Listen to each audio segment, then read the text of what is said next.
हाँ जी प्रताप भाई, फिर इसको हम रैप अप करते हैं। हाँ जी, जी भाई, कैसा है आप भाई? बिल्कुल ठीक भाई, क्या कहना चाहेंगे? आवाज आ रही है?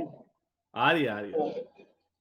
मैं यूक्रेन और रशिया के बारे में कुछ पूछना चाहता हूँ, आपकी राय लेना हाँ, चाहता हूँ बेसिकली कि ओके। अभी क्या है, अभी उनके बीच में जो फाइट चल रहा है, तो आपको क्या लगता है कि कौन इसका सोल्यूशन कर सकता है? कौन सी कंट्री ऐसी है जो इसका सोल्यूशन दे सकती है?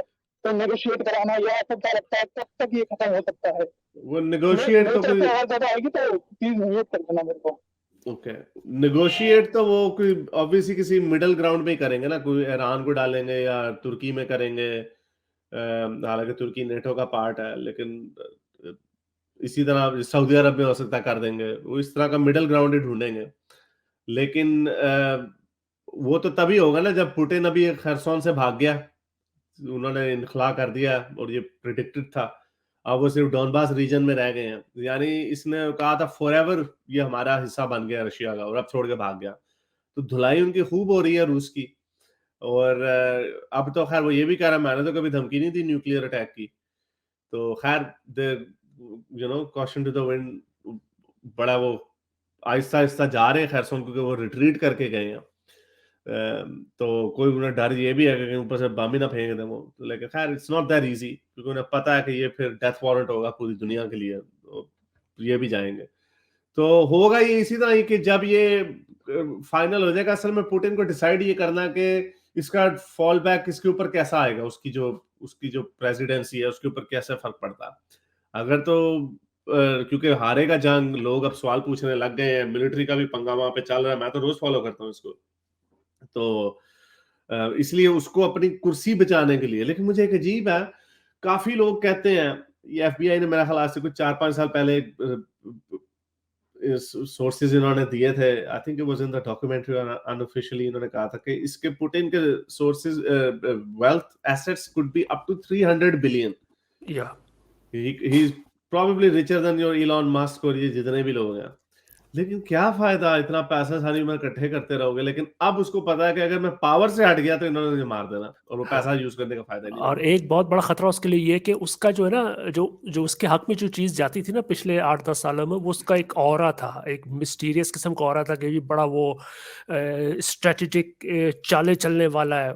अब उसको नुकसान ये हो रहा है कि इस जंग के बाद उसका ये जो ऑरा ना ये ख़त्म हो गया है, तो अब लोगों को नज़र आने लगा यार ये कोई इतनी बड़ी फिल्म नहीं जितना हमने इसको समझा हुआ था। और ये उसकी बहुत बड़ी मिस्टेक होगी अगर वो यहाँ से निकलता है बगैर किसी गेन के या किसी चीज़ के, तो लोग कहेंगे यार ये तो ऐसे ही है, तो इसकी ये जो वेल्थ है ये सारी बेकार जाएगी, और उसकी जो सारी की सारी जो उसने एक इज्जत बनाई है ना सो कॉल्ड, कि जी मैं कोई बहुत बड़ी फिल्म हूँ या लोग मुझसे डरते हैं, वो खत्म हो जाएगा। तो अब उसको ये सोचना पड़ रहा है कि आप दुनिया के साथ अकेले नहीं लड़ सकते, आपको मेरे ख्याल में जो जो ये जो निगोशिएशन हो रही है ना, शायद इस बात पे हो रही है कि उसको शायद एक फेस सेविंग चाहिए। अब वो शायद ये सोच रहा है यार मुझे कोई फेस सेविंग दो तो मैं निकलूं यहाँ से। तो मैंने तो एक दफा मजाक मजाक में कहा था किसी से कि इसमें जो है ना पाकिस्तान का इमरान खान वो एक रोल प्ले कर सकता है, क्योंकि इमरान खान एक पागल आदमी है।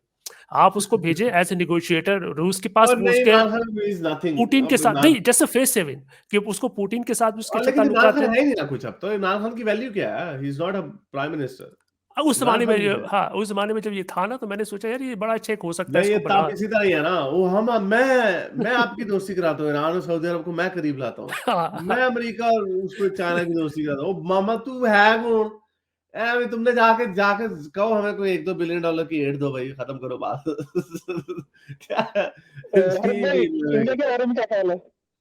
ना, इनका कोई ताल्लुक नहीं है, बस ऐसे ही है।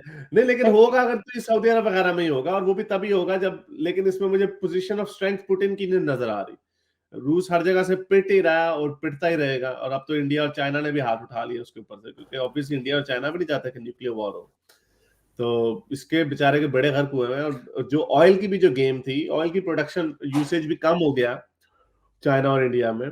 आई think China has some 2 billion barrels per day, और India uses by 1 billion barrels per day, और वो भी कम हो गया। और प्रॉब्लम ये है कि जो शिपिंग के थ्रू जो करना पड़ता है उसके लिए आपको इंश्योरेंस चाहिए होती है, और जो सारी इंश्योरेंस कंपनी थी वो वेस्टर्न इंश्योरेंस कंपनी थी। तो इंडिया में अगर डॉक करेंगे अपने शिप्स को, ऑयल कंटेनर्स को, तो इंडिया उनको डॉक नहीं करने देगा। तो ये बड़ा एक खचमचोला पड़ा हुआ है, बड़ा बेड़ा गर्क हुआ है रूस का। पुतिन ने ये अपनी ज़िंदगी की सबसे जैसे कहते हैं गंदी ना हरकत बड़ी की है। मिस्टेक की है। ये मेरे ख़्याल में वो जो इसके बाद वाली जो जितनी भी उसकी ज़िंदगी है, ये कहेगा यार ये अगर मैं ना हाँ, करता ना लेकिन तो बस। देखें, इसीलिए तो हम कहते हैं डिक्टेटरों का यही मसला होता है ना। अब ये चाइना का भी साथ देखना, इसका भी बुरा ही हाल होना है। इसने तीसरी टर्म बना ली, he is dictator for life. कोई जब आपको कोई चैलेंज करने वाला नहीं होता।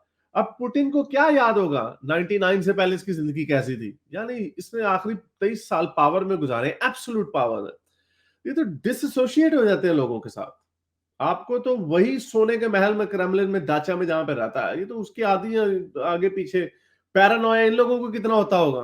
इमेजिन करो कि कोई आवारा गोली ना आके लग जाए। दिस इज नॉट अ क्या हेल्थी क्या कितनी लाइफ। मतलब इनकी कितनी ख्वार किस्म की ज़िंदगी है यार। आई मीन जहाँ आपकी इतनी दौलत जमा कर ली और अब आपको ये नहीं पता कि आप उस दौलत को इस्तेमाल भी कर सकते हैं। मतलब आप सोचें कि उसको तो ये डर लगा होगा यार मैं जो कॉफ़ी पी रहा हूँ, ये कप में जो चाय आ रही है इसमें कहीं जहर तो नहीं मिला हुआ, क्योंकि उसके अपने लोग ये सारे काम करते रहे और अब वो सारे उसके खिलाफ हो जाए कि यार तुमने हमने मरवा दिया है। तो वो तो एक चाय का कप पीते हुए डरता होगा। मतलब उसकी ज़िंदगी की आप ज़रा सिचुएशन देखें कि किस हद तक वो इसमें फंस चुका। और बस ऐसे ही होता है, आप सही कह रहे हैं। ये डिक्टेटर जो है ना वो उनकी रियलिटी से कट जाते हैं, फिर वो समझते हैं कि जी मुझे जो ये चार्ट नजर आ रही है टीवी पे, जो मुझे दिखाया जा रहा है, बस यही जिंदगी है। What a waste of intellect, मैं कहता हूँ यार, व्हाट अ वेस्ट। मेरे इस नेक काम को जारी रखने के लिए मुझे पेपैल या पेट्रियन पे जरूर सपोर्ट कीजिए, ताकि मैं अपना पैगाम ज्यादा से ज्यादा लोगों तक पहुंचा सकूं।